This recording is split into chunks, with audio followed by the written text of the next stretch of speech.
आपल्या शेजारील म्यानमार म्हणजेच पूर्वी ब्रह्मदेशात विचित्र प्रकार घडलाय। येथे एका लहान 6 वर्षांच्या मुलीला अतिरेकी ठरवून अटक करण्यात आली आहे।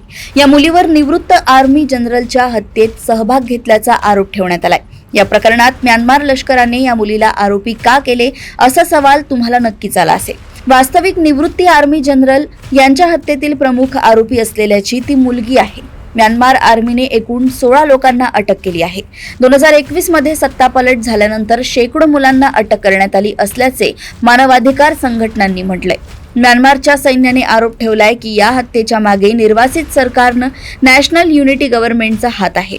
सैन्याने दावा केलाय की हत्येसाठी 2 लाख क्यात म्हणजे सुमारे 95 अमेरिकन डॉलर दिले होते, परंतु या नॅशनल युनिटी गव्हर्नमेंट संघटनेने हे आरोप फेटाळून लावले आहे।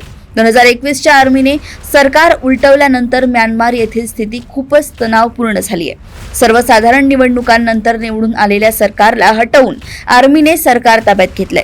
त्यानंतर देशात सिव्हिल वॉर सारखी परिस्थिती आहे।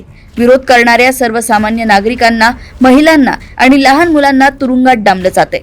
एक स्वतंत्र संस्था AAPPच्या मते आतापर्यंत 600हून अधिक मुलांना अटक करण्यात आली आहे। सुमारे 6700 सर्वसामान्य नागरिकांना ठार केलं गेलंय।